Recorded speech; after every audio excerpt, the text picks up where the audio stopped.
Smart saving plan తో మీ ఆత్మీయులకు ఉజ్వలమైన సురక్షితమైన జీవితం అందించండి. టాటా ఏఏతో ఇది సాధ్యం.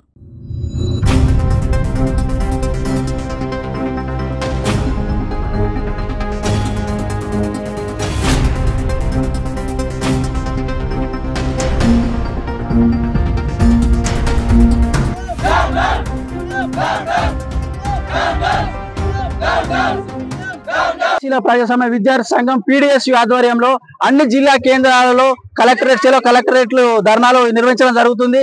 ఇందులో ముఖ్యంగా మేము పీడీఎస్యుగా డిమాండ్ చేసేది ఒకటే, గత 5 సంవత్సరాల నుంచి రాష్ట్ర వ్యాప్తంగా పెండింగ్ లో ఉన్నటువంటి స్కాలర్షిప్లు ఫీజు రియంబర్స్మెంట్ విడుదల చేయాలని చెప్పేసి కలెక్టరేట్ కార్యాలయం దగ్గర మేము ధర నిర్వహణ జరుగుతోంది. ముఖ్యంగా కాంగ్రెస్ ప్రభుత్వం ప్రజాపాలన పేరుతో ఈ రోజు అధికారంలోకి వచ్చిన తర్వాత వాళ్ళు ఇచ్చిన హామీలు ఏవైతే వాటి మీద దృష్టి పెట్టింది, కానీ కనీసం విద్యార్థుల సంఖ్య ఎట్లా ఉంది, విద్యార్థులు ఏ విధంగా ఇబ్బంది పడుతున్నారు, విద్యార్థులు కాలేజీలు కళాశాలలు స్కూల్ ఏ విధంగా ఉన్నాయి పట్టించుకోకుండా ఈ రోజు విద్యాశాఖ మంత్రిని కూడా సీఎం గారు తన చేతి కింద పెట్టుకొని ఈ రోజు విద్యా వ్యవస్థను నిర్వీర్యం చేయడం జరుగుతూ ఉంది. దాదాపుగా 8,000 కోట్ల ఫీజు రియంబర్స్మెంట్ స్కాలర్షిప్లు పెండింగ్ లో ఉండడం ద్వారా ఈ రోజు విద్యార్థులు వాళ్ళ చదువులు పూర్తయిన తర్వాత పై చదువులకు పోవాలంటే ఆయా కళాశాల యాజమాన్యాలు సర్టిఫికెట్లు ఇవ్వకుండా వాళ్ళకు ధృవపత్రాలు ఇవ్వకుండా ఇబ్బంది పెడుతున్నటువంటి పరిస్థితి ఏర్పడుతూ ఉంది.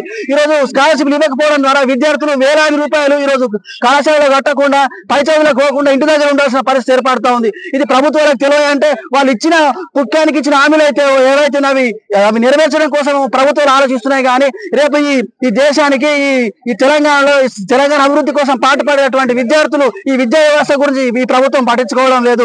ఇక్కడ నేను రేవంత్ రెడ్డి ప్రభుత్వానికి చెప్పదలిసింది ఒకటే, ఇప్పుడైనా మీరు కళ్ళు తెరిచి పెండింగ్ లో ఉన్నటువంటి స్కాలర్షిప్లు కానీ ఫీజు రియంబర్స్మెంట్ కానీ అదేవిధంగా ఫీజుల నియంత్రణ చట్టం అమలు చేయమని చెప్తున్నాం. నర్సరీకి ఫీజు 20,000 రూపాయల ఫీజు ఉంటుంది, ఫీజుల నియంత్రణ చట్టం అమలు చేయమని చెప్పేసి 2000 విద్యా హక్కు చట్టం ఎప్పటి నుంచో చెప్తా ఉంది. ఈ ప్రభుత్వాలు విద్యా హక్కు చట్టం అమలు చేయకుండా వాళ్ళకు ఉన్నటువంటి కార్పొరేట్ ప్రైవేట్ విద్యా సంస్థలు వాళ్ళకు సంబంధించిన చుట్టాల లేకుండా బంధువులు ఉండడం వల్ల ఈ విద్యా వ్యవస్థను గాలి కొదిలేయడం జరుగుతుంది. ఇప్పుడే నేను సీఎం రేవంత్ రెడ్డి గారికి హెచ్చరిస్తా ఉన్నాం, ఇక్కడైనా పెండింగ్ లో ఉన్నటువంటి స్కాలర్షిప్లు ఫీజు బకాయిలు విడుదల చేయకపోతే, అదేవిధంగా ఫీజుల నియంత్రణ చట్టాన్ని అమలు చేయకపోతే, అదేవిధంగా మెస్ బిల్లులు హాస్టల్స్ లో గత 2-3 సంవత్సరాల నుంచి మెస్ బిల్లులు పెండింగ్ లో ఉన్నాయి, ఇవన్నీ విడుదల చేయకపోతే విద్యా రంగాన్ని గాలి కొదిలేస్తే ఇక్కడైనా పీడీఎస్ గా మేము ఊరుకోము, పెద్ద ఎత్తున మీ ఆఫీసులు మీ మంత్రి ఆఫీసులు కానీ సీఎం క్యాంప్ ఆఫీసులు ముట్టడిస్తామని చెప్పేసి ఈ సందర్భంగా ప్రగతిశీల ప్రజాస్వామ్య విద్యార్థి సంఘం పీడీఎస్ గా మేము హెచ్చరిస్తా ఉన్నాం.